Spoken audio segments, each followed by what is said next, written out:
बरु सुलीमा ग्रहण लाग्छ, कलममा लाग्दैन। कलम भएन भने मान्छेको भविष्य नै हुँदैन। कलमले नै सत्य कुरा ओकल्ने गर्दछ, कलमले नै न्यायको पोषण गर्दछ, कलम नै चेतनाको प्रतीक हुने गर्दछ, कलमले नै जागरण पैदा गर्ने गर्दछ, नयाँ समाज निर्माण गर्ने इतिहास कोर्दछ। अहिले एमाले के प्रचार गरेको छ थाहा छ? हाम्रो पार्टीले गरेको, सोध्नुहोस् त, पुण्यताले गरेको। हिजो त हाम्रै पार्टी हो नि, 32 सालमा बनाएको, 35 सालमा माले बनाएको, 47 सालमा एमाले बनाएको, 77 सालमा 75 सालमा नेकपा बनाएको हामी सबैले होइन र? 51 सालको सरकारमा बुढापाकालाई पेन्सनको व्यवस्था, भत्ताको व्यवस्था कसले गर्यो? मनमोहन अधिकारी, मैले र भट्टमोहन अधिकारीले गरेको। यी तीनैजना, अझै 2 जना बाँच्नु भएको भए पनि यही पार्टीको झन्डा मुनि गोलबद्ध हुनुहुन्थ्यो, केपीको पछि जानुहुने थिएन। त्यसो हुनाले गर्ने हामी बाहिर प्रचार के गर्ने भन्दाखेरि यो त हाम्रो पार्टीले पो गरेको होइन। अझ केपीको त्यहाँ गोली चलेको भए पर्दैन त, दिनै पर्दैन भन्ने थियो। हामीले त उनको कुनै भूमिकै पनि थिएन। आफ्नो गाउँ आफै बनाऊ सुरुवात हामीले गरेका। एकल महिलालाई भत्ताको व्यवस्था हामीले सुरु गरेका, अपाङ्गता भएकालाई भत्ताको व्यवस्था हामीले सुरु गरेका। हाम्रो आर्जु देउवाले भन्नुभएको कथा हो, म कैलालीबाट उठ्छु र उठ्नका लागि गठबन्धन चाहिन्छ, त्यो गठबन्धनको म पक्षमा छु भनेर उहाँले पनि भन्नुभयो। धन्यवाद छ उहाँलाई, आर्जु देउवालाई पनि। कमरेडहरू, अब बत्तीको पनि व्यवस्था भयो, माइक पनि दुरुस्त भयो, कुर्सीको पनि व्यवस्थापन भयो। अब उभिने कमरेडरले उभिएरै भए पनि आजको यो कार्यक्रममा सहभागी हुनुहुनेछ। वास्तवमा यो यहाँ मात्रै होइन, जहाँ जाँदा पनि हल अत्यन्तै साँगुरो भइरहेछ। हाम्रो पार्टीका कार्यक्रमहरूमा हल साँगुरो भनेर खुसी नै नपुग्ने, यो खुसीको उत्पादन पनि बढाउनु पर्ने भयो। भएन भने अब भुइँमा ओछ्याउने हामीले कार्पेटर, फोमहरू यसको व्यापक प्रयोग गर्नुपर्ने भयो।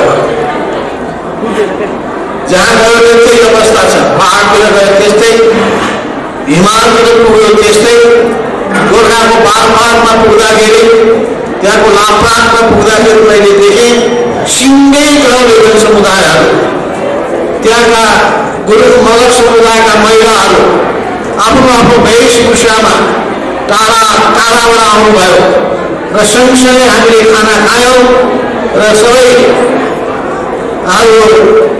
आफ्नो विचार र भावना पनि व्यक्त गर्नुभयो। त्यसो हुनाले हिमाल होस्, पहाड होस्, तराई, पूर्व होस् या पश्चिम, सबैतिर हाम्रो पार्टी फैलिँदै गइरहेको छ।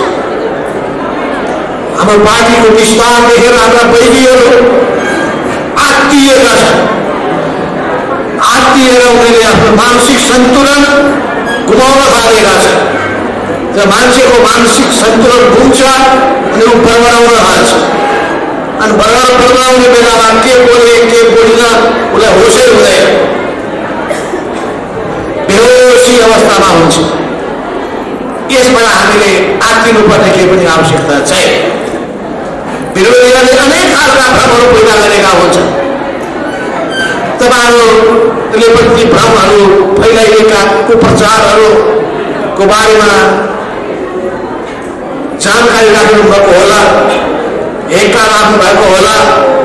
एउटा प्रचार गरिएको थियो कि पूर्व महाले मन्त्री कृष्ण कुमार श्रेष्ठ नेकपाका मन्त्री दुईटै मध्यरातमा बालकोट पुगेर अब एमालेमा सहभागी हुने, एक समाजवादी परित्याग गर्ने भनेर समाचारमा सम्प्रेषण भयो।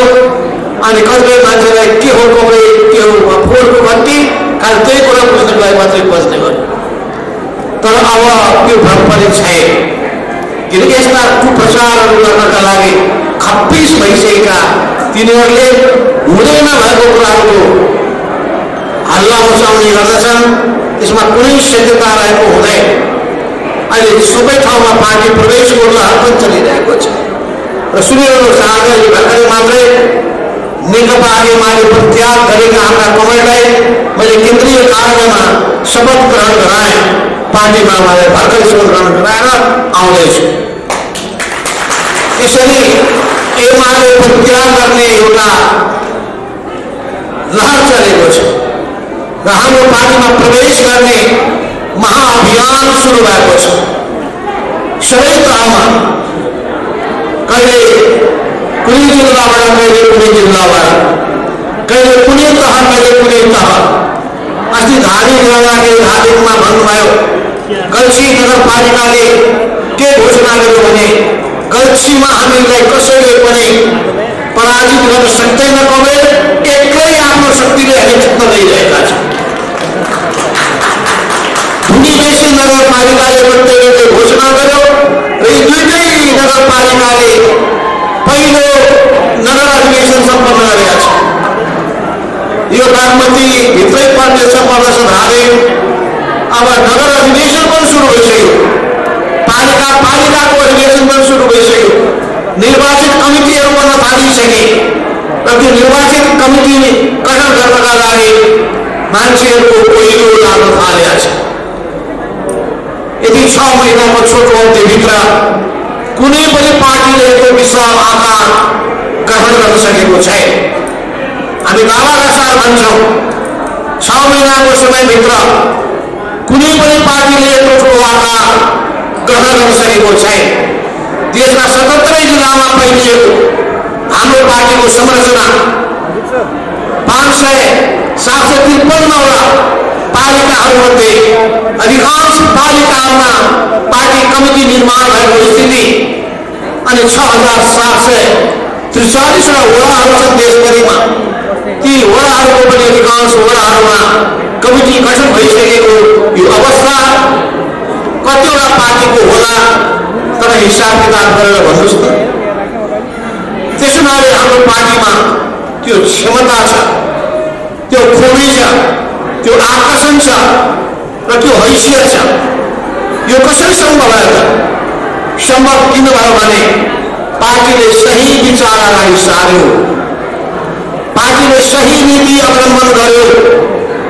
हाम्रो पार्टीले क्रान्तिकारी विचार बोकेर मार्क्सवाद गैरवादको झण्डा बुलन्द गर्दै जनताको बहुदलीय जनवादको मर्मण भावनालाई आत्मसात गर्दै अगाडि बढ्ने घोषणा गरेको छ।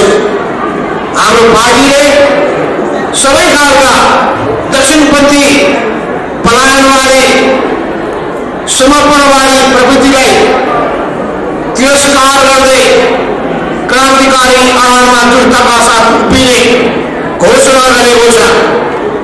हाम्रो पार्टीले नेपाली जनतामा रहेको देशभक्तिको भावनालाई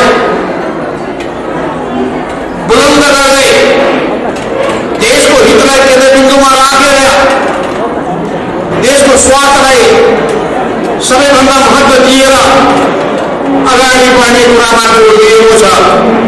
त्यसैले राष्ट्रिय आत्मसमर्पणवादी घुडा टेकुवा प्रवृत्ति, पलायनवादी प्रवृत्ति, त्यसलाई हाम्रो पार्टीले अस्वीकार गर्दछ।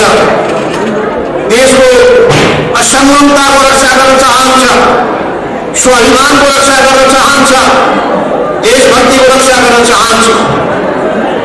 त्यसैले हाम्रो पार्टी एउटा देशभक्त पार्टी पनि नेपाली भएकोमा गौरव छ हामीलाई। हाम्रो पार्टी लोकतान्त्रिक पार्टी पनि हो। यसले लोकतन्त्रको मूल्य र मान्यता आत्मसात गरेको छ। यसले निरङ्कुशतालाई मन पराउँदैन, अधिकारवादी शैलीलाई अस्वीकार गर्दछ, एक व्यक्तिको हानि मुहानीलाई घृणा गर्दछ। त्यसैले यो पार्टीलाई सामूहिकतामा चलेको पार्टीको रूपमा हामी जनतामा स्थापित गर्न चाहन्छौँ, कार्यकर्तामा स्थापित गर्न चाहन्छौँ। यस अर्थमा हाम्रो पार्टी एमाले भन्दा भिन्न के कुरामा छन्, के कुरामा भिन्न छ भन्ने हो भने पहिलो कुरा, एमाले दक्षिणपन्थी भाषमा भाषिएको छ, हामी क्रान्तिकारी अडानमा उभिएका छौँ। एमाले राष्ट्रिय आत्मसमर्पणवादी बाटोमा लागेको छ। हामी देशभक्तिपूर्णको अडान लिएर अगाडि बढिरहेका छौँ। एमाले व्यक्तिवादमा चुर्लुम्ब डुबेको छ र व्यक्तिवादमा चुर्लुम्ब डुबिसकेपछि व्यक्तिवादी अहंकार त्यसका नेताहरूमा अभिव्यक्त हुन्छ। अरूलाई अपमान गर्ने शब्दहरू प्रयोग गर्ने गर्दछन्, निरङ्कुश शैलीहरू अपनाउने गर्दछन्, सामूहिकतालाई अस्वीकार गर्ने गर्दछन्। हामी सामूहिकतामा विश्वास गर्दछौँ, व्यक्ति पूजामा विश्वास गर्दैनौँ। व्यक्तिको महान गाथा गाउने तर कमिटीलाई र पार्टीलाई व्यवस्था गर्ने त्यो प्रवृत्तिलाई हामी प्रोत्साहित गर्दैनौँ। हामी असल विचारलाई, असल संस्कारलाई, असल संस्कृतिलाई प्रोत्साहित गर्दछौँ। त्यसैले हामी अरूलाई मान सम्मान गर्ने, अरूको अपमान नगर्ने त्यही भावना हामी कार्यकर्तामा सम्प्रेषण गर्न चाहन्छौँ। उनीहरू अरूलाई अपमान गर्ने, तिरस्कार गर्ने, घृणा गर्ने, तुच्छ शब्दहरूको प्रयोग गर्ने उनीहरू काम गर्छन्। हामी त्यो तुच्छताको तहमा जान चाहँदैनौँ। हामी एउटा सुसंस्कृत नागरिक तयार गर्न चाहन्छौँ, सभ्य कार्यकर्ता पंक्ति तयार गर्न चाहन्छौँ।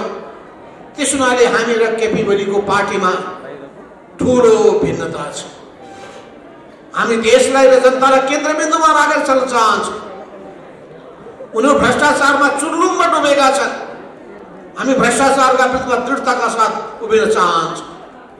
र जनताको नाम जप्छन् तर जनतामाथि अनेकौं किसिमको पीडा दिने गर्दछन्।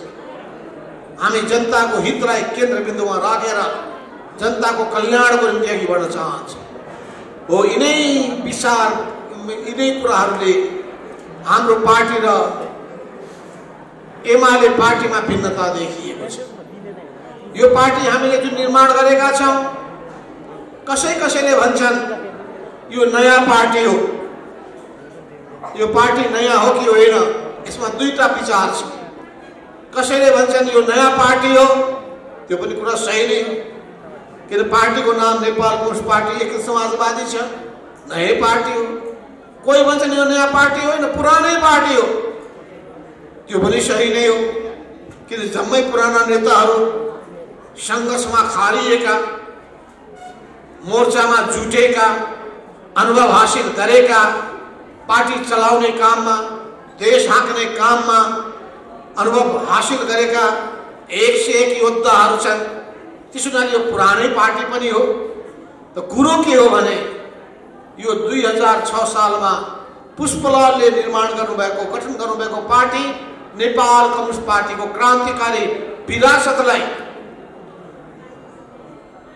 लिएर अगाडि बढिरहेको क्रान्तिकारी आन्दोलनको निरन्तरता पनि हो। क्रान्तिकारी आन्दोलनको निरन्तरता पनि हो। कम्युनिस्ट आन्दोलनको इतिहासको निरन्तरता पनि हो।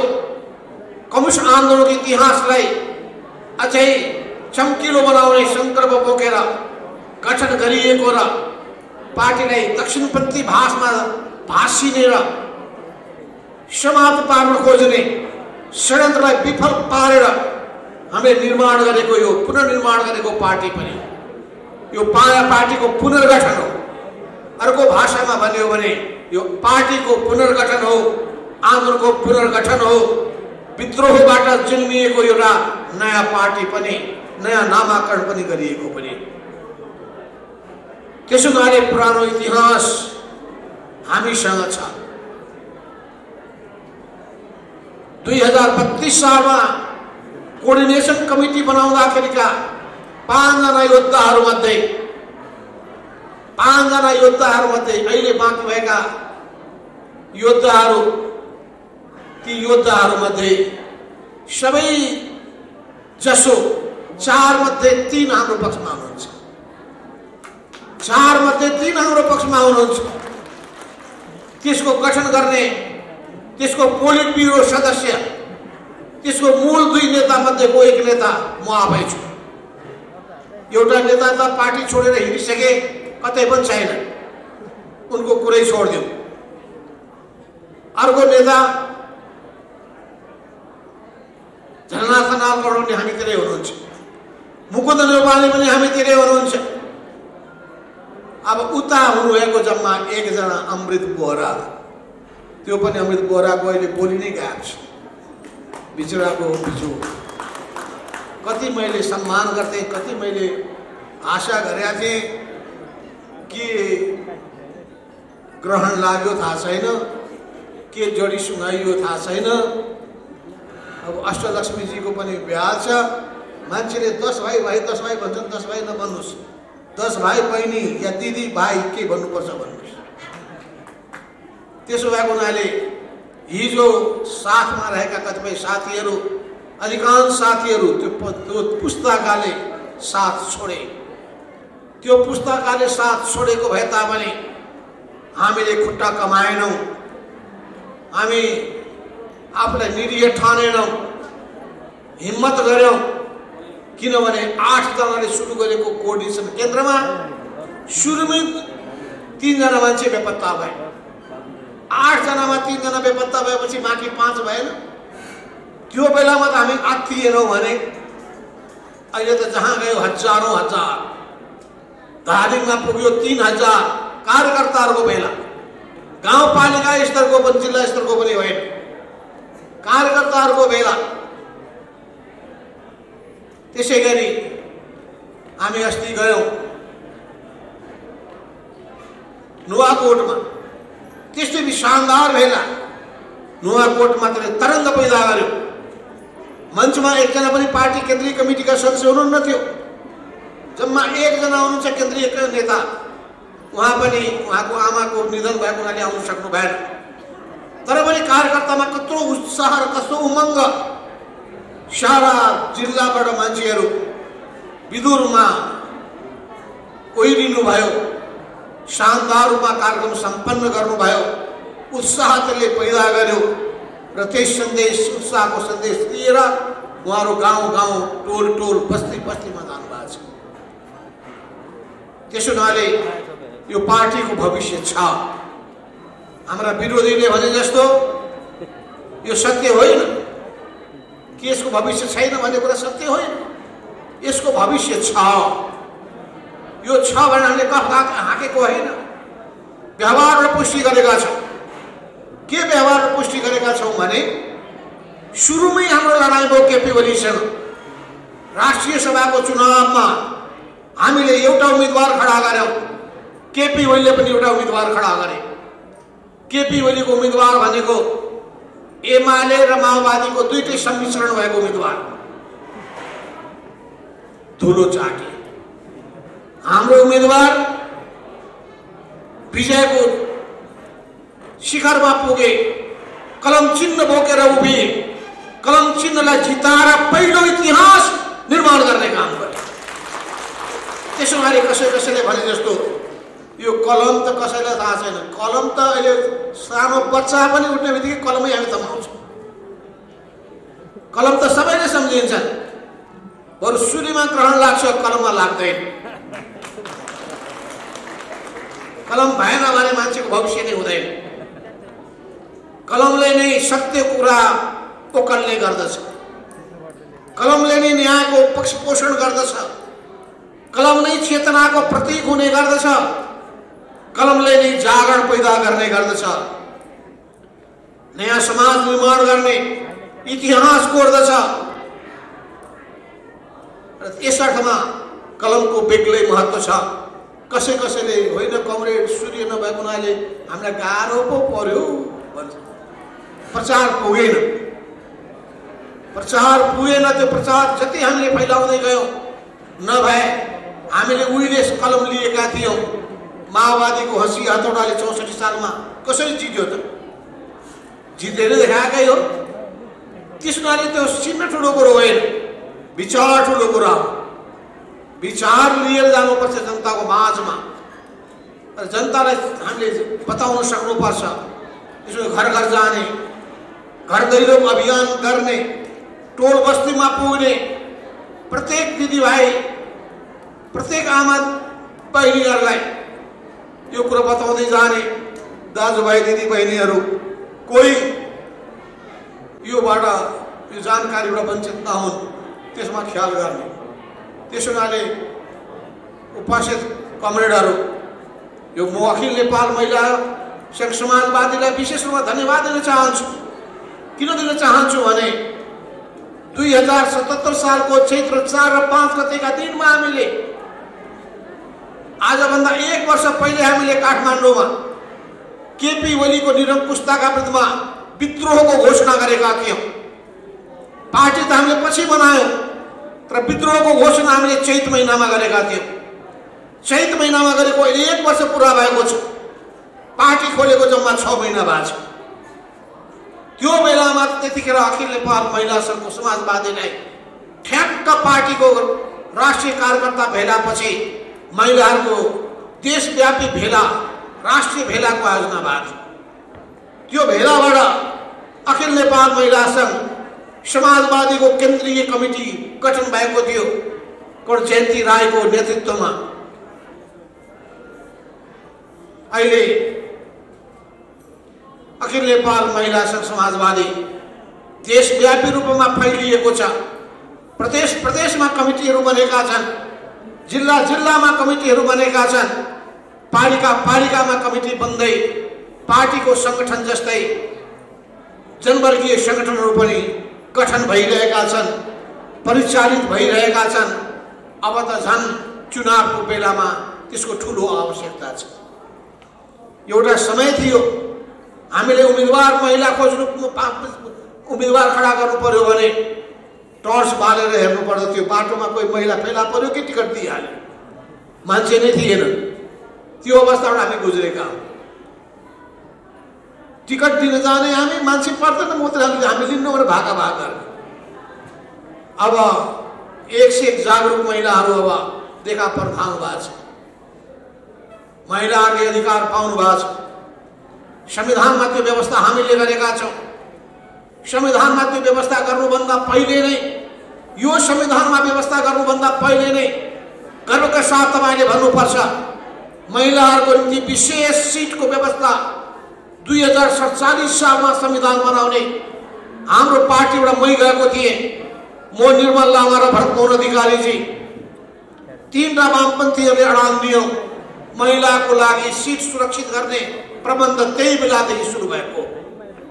2052 सालमा जब हामी सरकारमा थियौँ अनि हाम्रो स्थानीय प्रशासन मन्त्रालयको माध्यमबाट हामीले महिलाहरूको निम्ति बेग्लै सिट चुनावमा सुरक्षित गरेका थियौँ। र यो संविधान बन्ने बेलामा त हामीले महिलाहरूलाई सबै तहमा 1/3 र महिलाहरूलाई सबै ठाउँमा सहभागिता र यो लोकतन्त्रको नाम हामीले समावेशी लोकतन्त्रबाट स्थापित गर्ने काम गर्यौँ। त्यस हुनाले हामीले समावेशी तलाई जोड दिएका छौँ। त्यो समावेशी लोकतन्त्रको नाम जुन हामीले स्थापित गर्यौँ, सबैको सहभागितालाई सुनिश्चित गर्नका लागि महिलाहरूको पनि सहभागिता, आदिवासी जनजातिहरूको पनि सहभागिता, दलितहरूको सहभागिता, मुस्लिमहरूको सहभागिता, मधेसीहरूको सहभागिता, पिछडिएको समुदायको सहभागिता, अल्पसङ्ख्यक समुदायको सहभागिता, अपाङ्गता भएकाहरूको सहभागिता, अर्थात् ती सबै पक्षहरू जो मार्जिनलाइज छन्, जो ओझेलमा परेका छन्, जसलाई राजनीतिमा हामीले ल्याउन सकेका छैनौँ, तिनीहरूलाई अगाडि सार्नका लागि नीतिमै हामीले परिवर्तन गरेका छौँ। त्यस हुनाले तपाईँहरूले यो सबै कामको निम्ति हाम्रो पार्टीले, हाम्रो पार्टीको नेताले भूमिका खेलेको हो भनेर शानका साथ भन्नुपर्छ। हामीले हिजो भूमिका खेल्ने, अहिले एमाले के प्रचार गरिरहेको छ थाहा छ? हाम्रो पार्टीले गरेको। सोध्नुहोस् त कुन नेताले गरेको? हिजो त हाम्रै पार्टी हो नि। 32 सालमा बनाएको, 35 सालमा माले बनाएको, 47 सालमा एमाले बनाएको, 77 सालमा 75 सालमा नेकपा बनाएको हामी सबैले होइन र? 51 सालको सरकारमा बुढापाकालाई पेन्सनको व्यवस्था, भत्ताको व्यवस्था कसले गर्यो? मनमोहन अधिकारी, मैले र भरतमोहन अधिकारीले गरेको। यी तीनैजना अझै दुईजना बाँच्नु भएको भए पनि यही पार्टीको झन्डा मुनि गोलबन्द हुनुहुन्थ्यो, केपीको पछि जानु हुने थिएन। त्यसो नहुँदै गर्ने हामी बाहिर प्रचार के गर्ने भन्दाखेरि त्यो त हाम्रो पार्टीले पो गरेको होइन। अझ केपीको त्यहाँ बोली चलेको भए पर्दैन त दिनै पर्दैन भन्ने थियो उसले। हामीले त उनको कुनै भूमिकै पनि थिएन। आफ्नो गाउँमा आफै बनाऊ सुरुवात हामीले गरेका। एकल महिलाहरूलाई भत्ताको व्यवस्था हामीले सुरु गरेका। अपाङ्गता भएकालाई भत्ताको व्यवस्था हामीले सुरु गरेका र त्यसको आधारमा कम्युनिस्ट पार्टीलाई जनतामा स्थापित गरेका हौं। कम्युनिस्ट पार्टीलाई लोकप्रिय पनि बनाएका। घरमा भएका मान्छेलाई जनता आवास कार्यक्रम 2066 सालमा म प्रधानमन्त्री भएको बेलामा मैले सुरु गरेको हो। हुलाकी राजमार्गलाई तराईमा अगाडि बढाउनका लागि, मध्य पहाडी राजमार्गमा 10वटा नयाँ शहर विकास गर्नका लागि, स्मार्ट सिटी अगाडि बढाउनका लागि, अनि विद्युतको विकास, पर्यटनको प्रवर्धन, कृषिको आधुनिकीकरण, सिप विकासको योजना देखि लिएर समाजका सबै वर्ग तहलाई कसरी अघि बढाएर लान सकिन्छ भन्दै समाजवादको झल्को दिने किसिमका योजनाहरू हामीले अगाडि सारेका। यो संविधान समाजवाद मुखी संविधान हो। समाजवाद मुखी संविधान भनिसकेपछि जनताको घाँस बाँस कपास, शिक्षा स्वास्थ्य रोजगारी यी सबै समस्यालाई र सुरक्षाको समस्यालाई सम्बोधन गर्नुपर्छ। शिक्षा नीति कस्तो तर्जुमा गर्ने, स्वास्थ्य नीति कस्तो तयार गर्ने, यी सबै कुराहरूमा बृहत छलफलको आवश्यकता छ। तर अहिले पनि नेपाली समाजमा महिला हिंसा बढिरहेका छ। अहिले पनि नेपाली समाजमा गरिबहरूमाथि अत्याचार भइरहेको छ। अहिले पनि जनतालाई सेवा दिने निकायले जनतालाई दुःख दिने काम गरिरहेका छ। त्यसो हुनाले हाम्रो पार्टीको काममा त्यो जिम्मेवारी आएको छ। त्यस्ता कुराका विरुद्धमा खबरदारी गर्ने, जनतालाई सचेत र जागृत गर्ने, जनताको माझमा गएर हामीले यो सन्देश दिने कि एक्लो हुनुभयो भने शक्ति हुँदैन। एउटा सबै औँला मिलेर मुट्ठी भयो भने त्यसमा शक्ति हुन्छ। त्यसो हुनाले संगठन निर्माण गर्नुहोस्, संगठनको शक्ति तयार गर्नुहोस् अनि संगठनको शक्तिलाई परिचालित गर्नुहोस्। अनि हजारौं हजार मान्छे न्यायको निम्ति उत्रिसकेपछि मैदानमा अन्याय गर्नेहरूको मन परिचल्दैन। त्यसो हुनाले हामी अन्यायको परिपाटीलाई समाप्त पार्न चाहिरहेका छौँ। न्यायपूर्ण समाजको स्थापना गर्न चाहिरहेका छौँ र त्यो न्यायपूर्ण समाजको स्थापना तब मात्रै सम्भव छ जब आधा आकाश थाम्ने महिलाहरू, रथका दुई पाङ्ग्रा मध्येको एउटा पाङ्ग्राको भूमिका खेल्ने महिलाहरू, जनसङ्ख्यामा अझै पुरुषभन्दा बढी सङ्ख्यामा रहेका महिलाहरूमा त्यस्तो चेतना जागरण आयो भने, नेतृत्वको स्थानमा पुग्न सकियो भने, आफ्नो जिम्मेवारीलाई राम्ररी पूरा गर्नका लागि इमानदारिता र मेहनतका साथ लाग्न सकियो भने, त्यसो हुनाले महिलालाई मान्छेले के भन्छन् भने एउटा पुरुषलाई पढायो भने ऊ मात्रै पढेको हुन्छ अरे, तर एकजना महिलालाई पढाइयो भने सिङ्गो परिवार पढ्ने वातावरण बन्छ अरे। त्यसो हुनाले महिला अहिले तपाईले विभिन्न सहकारीहरूमा देख्नुहुन्छ होला कि पुरुषलाई ऋण दिने कुरा मान्छे सजिलै तयार हुँदैन, किन पुरुषलाई दियो भने गएर साँझ पखेर सिकाएर पैसा सिध्याइदिन्छ। महिलालाई पैसा दिइसकेपछि सिङ्गै परिवारको चिन्ता गरेर त्यसलाई जोगाएर राखेको हुन्छ। त्यसो हुनाले महिलामाथिको विश्वास बढेको छ र त्यो विश्वास बढाउने कुरामा हाम्रो पार्टीले भूमिका खेलेको छ। महिलाहरूको मान मर्दनका विरुद्धमा उभिने आँट हाम्रो पार्टीले गरेको छ। त्यसो हुनाले यो एक समाजवादी पार्टी जसलाई हामीले भदौको 9 गतेका दिनमा दर्ता प्राप्त गरेर उभ्याउन सफल भयौँ। भदौको 2 गतेका दिनमा दर्ता गर्न गएका थियौँ। आज यो 6 महिनाभित्र देशभरि फैलिएको छ, विस्तार भइरहेको छ। देशभित्र मात्रै होइन, देश बाहिर पनि, नेपालीहरूको माझमा पनि यो पार्टीलाई सिद्ध्याउने धेरै षड्यन्त्रहरू भए। एमसीसी को समयमा षड्यन्त्र भएको थियो। तपाईलाई थाहा छ, यो मिलेनियम च्यालेन्ज कर्पोरेसन एमसीसी भन्ने एउटा प्रोजेक्ट, त्यो प्रोजेक्ट सुरक्षासँग जोडिएको छ भनेर यसले नेपालमा जनतालाई सशंकित बनायो। त्यो सशंकित किन बनायो भने केपी ओली प्रधानमन्त्री भएको बेलामा उनले नै गलत काम गरेका थिए। उनले गलत काम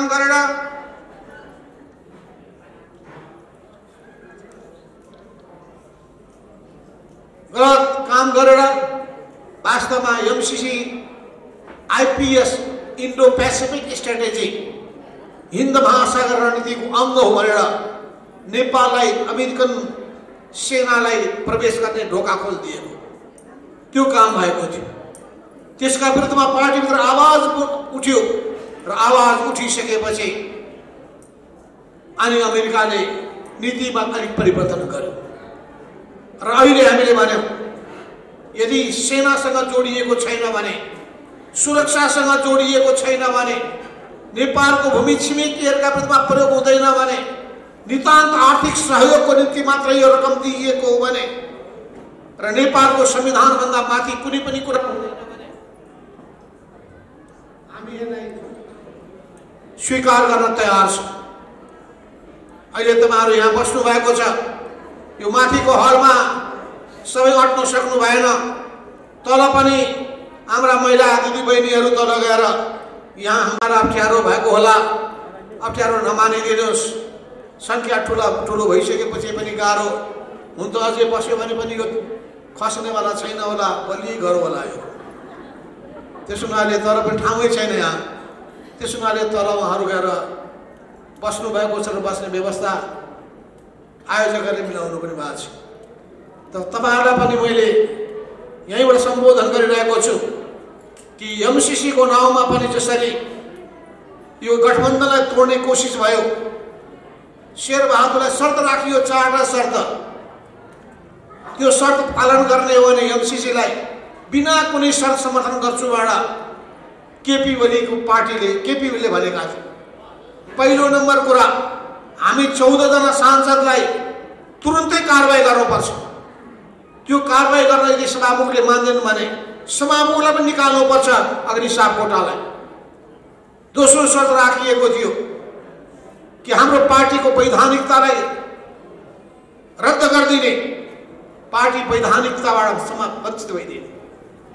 तेस्रो शर्त राखिएको थियो कि 5 दलको गठबन्धनलाई भङ्ग गरिदिने, सब ठाउँबाट सरकारबाट हामीले निकाल्दिने। अनि चौथो शर्त राखिएको थियो, धेरै होइन भन्दै शेरबहादुरसँग गिडगिडाउँदै 3टा प्रदेशको मुख्यमन्त्री हामीलाई दिनुहोस्, हामी एमसीसी लाई पास गरिदिन्छौँ। यो एकीकृत समाजवादी अनि माधव नेपाल अनि माओवादी पुष्पमल दाहाल यिनीहरूलाई तपाईँ कति नेहोरा गर्दै हुनुहुन्छ, त्यो गर्नु जरुरी छैन। तपाईँ हामी मिलौँ, दुईटै मिलेर चाहिँ हामी एमसीसी पास गरौँ। तर शेरबहादुरजीले धोका दिएनन्।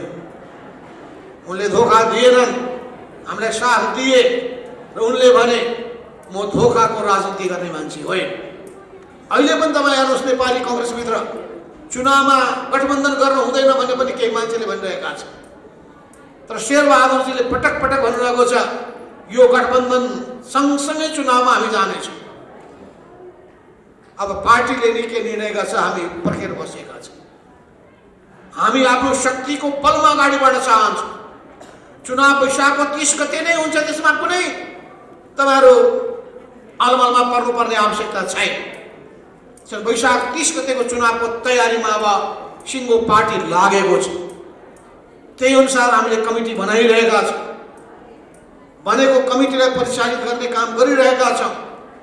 पार्टीको कमिटी बन्यो भने त्यसैले शक्तिको परिचालन गर्छ, त्यसैले कार्यकर्ताको छनौट गर्छ, त्यसैले उम्मेदवारको बारेमा छलफल चलाउँछ र हामी आफ्नो तर्फबाट आफ्नै शक्ति र बुद्धाले जित्न सक्ने कहाँ छ। तर चुनाव हो, कहिले 2-1 भोटले हारिन्छ, कहिले 1 भोटले जितिन्छ, कहीँ 100 भोटले जितिन्छ हारिन्छ। कहीं 200 वोटले जितिन्छ हारिन्छ। म एक ठाउँबाट 220 वोटले जितेको छु। त्यस्तो अवस्थामा स्वाभाविक रूपमा मान्छे धेरै वोटले जित्न चाहन्छ। म एकचोटि दोब्बर वोटले एउटा निर्वाचन क्षेत्रमा जिते, दुईटा निर्वाचन क्षेत्रमा 2 दोब्बर वोटले जिते, तर सबै ठाउँमा त त्यस्तो हुँदैन। त्यस्तो अवस्थामा अनि अरूको पनि हितमा मैले सुने कि हाम्रो आर्जु देउवाले भन्नुभएछ कता हो म कैलालीबाट उठ्छु र उठ्नका लागि गठबन्धन चाहिन्छ, गठबन्धनको म पक्षमा छु भनेर उहाँले पनि भन्नुभयो। धन्यवाद छ उहाँलाई, आर्जु देउवालाई पनि। त्यसो हुनाले हामीसँग मेल खाने मिल्ने विचार मिल्नेसँग हातेमालो गर्दै जान्छौँ। दुईटाको शक्ति मिलेपछि शक्तिले स्वाभाविक रूपमा परिणाम पनि दिन्छ। अहिले मोहन विक्रमजीको पार्टीले पनि हामीसँग मिलेर जाने प्रस्ताव राख्नु भएको छ। उपेन्द्र यादवजीको पार्टीले पनि जनता समाजवादीले मिलेर जाने प्रस्ताव हामीसँग राख्नु भएको छ। नेकपा माओवादीले पनि त्यस्तै प्रस्ताव हामीसँग राख्नु भएको छ। कांग्रेसभित्रको पनि एउटा हिस्साले मिलेर जानुपर्छ भन्ने प्रस्ताव राख्नु भएको छ। तर यो गठबन्धनलाई तोड्नलाई केपी ओली लागि परेका छन्। तर उनी पनि गठबन्धन गर्दैछन्। कोसँग थाहा छ? सुटुक्क ज्ञानेन्द्रको निवासमा पुग्ने गरेका छन्। राप्रपासँग साँठगाँठ गर्न खोजिरहेका छन्। विदेशीहरूको दलाली गर्ने पार्टीसँग तालमेल मिलाउन खोजिरहेका छन्। किनभने उनीहरू दक्षिणपन्थी शक्ति हुन्। दक्षिणपन्थीहरूसँग मिल्छन्। हामी वामपन्थी शक्ति हौँ, लोकतान्त्रिक शक्ति हौँ। हामी लोकतान्त्रिक शक्तिहरूसँग र वामपन्थी शक्तिसँग मिलेर अगाडि बढ्छौँ। त्यसो हुनाले तपाईँहरू पनि पहिलो त आफ्नो शक्तिमाथि भरोसा गरेर सङ्गठन निर्माण गरेर आफ्नो हैसियत कायम राखेर अगाडि बढ्नुहोस्। हैसियत नभएकालाई कसैले पत्याउँदैन। आफ्नो शक्ति र सङ्गठन नभएकालाई कसैले पत्याउँदैन। आफ्नो शक्ति आर्जन गर्ने कुरामा, कमिटी निर्माण गर्ने कुरामा, कमिटीलाई सशक्त बनाउने कुरामा, धेरैभन्दा धेरै मान्छेलाई सदस्य बनाउने कुरामा, अखिल नेपाल महिला सङ्घ समाजवादीको पनि सदस्य बनाउनुहोस्, कम्युनिस्ट पार्टीको पनि सदस्य बनाउनुहोस् र ती सदस्यताको बलमा नै शक्ति पैदा हुन्छ र त्यो शक्तिको बलमा नै विजय हासिल गर्न सकिन्छ। त्यसो हुनाले आजको यो कार्यकर्ताको भेलाले तपाईहरुमा बेग्लै किसिमको विश्वास पैदा गरोस्, आँट पैदा गरोस्। हामी सबै मोर्चामा सफल हुन सकौं भने यो यसले सन्देश दिन सकोस्, यो भावना पैदा गर्न सकोस्। तपाईहरुको यो भेलाको सफलताको पूर्ण सफलताको कामना गर्दै आफ्नो मन्तव्य यही टुङ्ग्याउँछु। हस्त धन्यवाद।